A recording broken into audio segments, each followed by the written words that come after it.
Hvala, jaz želim tudi lep pozdrav. Jaz bi se tu pridružil temu, kar je ravno povedal moj kolega Županski.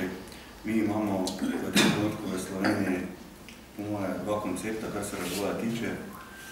Na eni strani, torej predvsem te nove stranke, katerih lideri so v preteklosti praktično nasprotovali decentralizaciji z vsemi svojimi postopki in ukrepi in eni in drugi, k temu ta paket bi jaz prištel še stranke iz vladajoče koalicije. Ne nazadnje so spremenili zakon o skladnem regionalnem razvoju v čisto centralistično smer. Zdaj, kar zadeva razvoja Slovenije brez decentralizacije ga ne bo. To v Sloveniji pravzaprav vsi vedo, vendar je drugo izvedbena raven, vendar je ta zgodba prav enaka, veste, tudi na evropskem nivoju. Tam delujem v regiji in tam so ugotovitve, da ne bo razvoja Evrope, če ne bo prenešene stvari na lokalni oziroma regionalni nivo.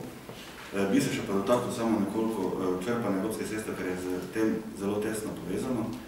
Mi v tem trenutku beležimo, po mojem oceni, izjemno slabo stanje na tem področju. Imamo počrpanih približno 1 milijardo sredstev od 4 milijard na področju kohezijske politike.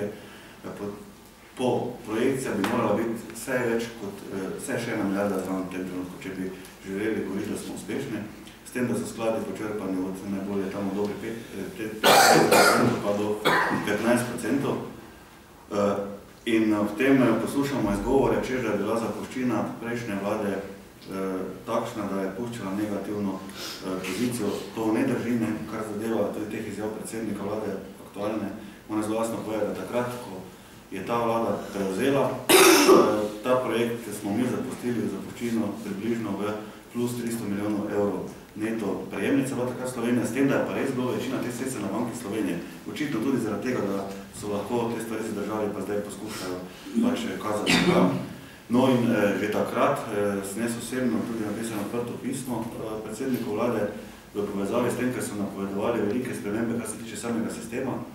Opozarjali smo, da tega ne počenjajo. Na to jih je opozarjala tudi Evropska komisija, vendar očitno tega niso želeli slišati. Posledice so takšne, da imamo zdaj katastrofalno stanje. In jaz se bojim, da smo v situaciji, da bo Slovenija iz te finančne perspektive, kjer smo si zagotovili približno 5 milijard sredstev, 2 milijardi neto plusa, pravzaprav ta sredstva, čeprav so na voljo, ne bo uporabljala, ker niso stvari ustrezno izpeljane. Vemo pa, da se ta sredstva nujno potrebuje, da ne nazadnje Maribor bi recimo naravno za EPK pa univerzijado, pa tudi vsi ostali, kar nas je, in tudi projektne programe imamo pripravljene. Kaj se tiče tega dela, te realizacije, pa še eno stvar opozoril, s tem pa zaključujem. V tem trenutku potekajo pogajanja za novo našo perspektivo. Slovenija bo prihodnje delovala na nivoju 2 kohezijskih regij, če bo seveda na vladi struktura, ki bo to dopustila. V tem primeru, če bo to dopustila, bomo imeli razvoj, torej operativne programe na nivoju 2 kohezijskih regij.